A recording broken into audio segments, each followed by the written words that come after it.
Today we start organizing the truck by installing some swing out truck bed boxes, but before that I have to solve the problem of my drop-in bed liner. Hey everybody, I'm Kenny and this is H-Brush Soul, and today we're going to install some truck boxes that Vicky got me from Christmas because I used the magic word that I wanted to get organized this year. We're going to unbox them. These are the Amazon version. They bolt in the back of the truck and they swing out. I actually already installed one of these, but I thought I'd do a quick unboxing, and I will try to put the link in Amazon, but right after Christmas, like, they were all gone. So they're a couple $100 for the set, maybe 220. Hopefully it'll take care of that train wreck over there.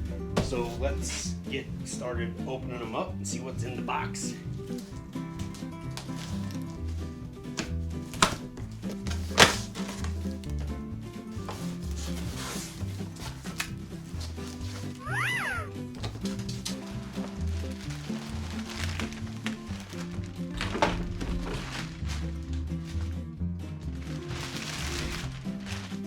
You can see they're actually pretty good construction.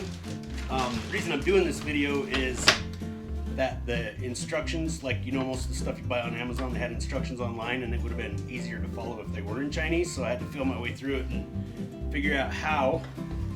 This is your hardware, the brackets that go with it, a bag of hardware, some self-tapping screws, some nuts, and things like that. So we got to do a little bit of bench prep before we get going on this, and that includes taking these brackets and assembling them before we get into the truck.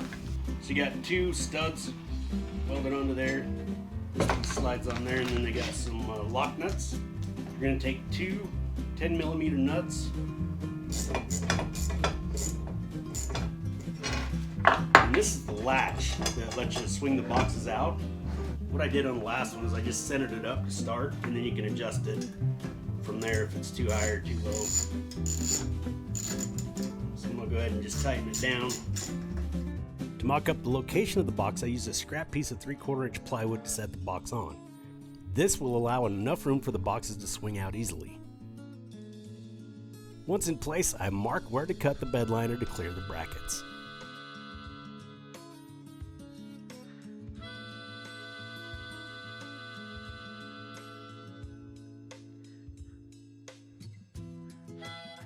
Before cutting the liner, I unscrew it and slide a couple pieces of wood between the bed and liner to keep from cutting into the bed itself.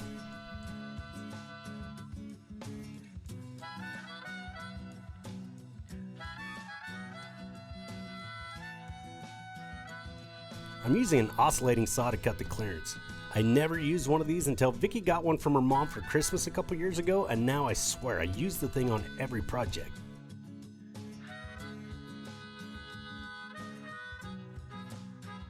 I'll have to make another cut later, but not until I know the final location of the bracket. Once again, I hold the box and bracket in place and mark the location of my first self-tapping screw.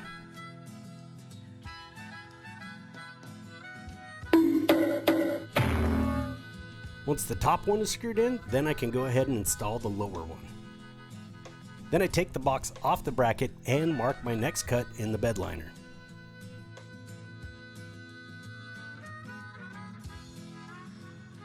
I was going to try to make these cuts pretty clean, but as soon as I get the funds, I want to get a spray-on bed liner and ditch this one.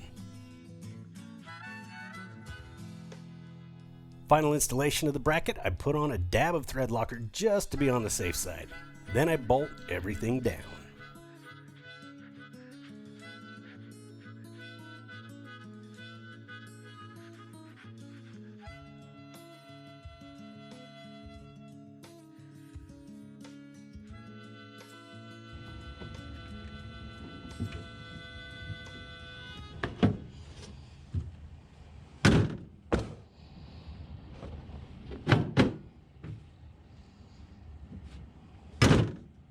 Well, I hope this video was helpful for some of you if you've been thinking about getting some of these but have those hard bed liners, or got one and didn't know how to get into them.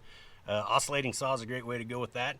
I'll show you how I pack these in an upcoming video. Next couple videos are going to be all about truck organization, getting ready to go announce the Rocky Mountain States Hill Climb Association. So that's coming up. I got to get the truck ready to roll, and we're going to be building an under seat organizer next for these trucks, the older GMCs that didn't come with them. And yeah, that's what's coming up. So thank you so much for watching. Please subscribe for more stuff like this.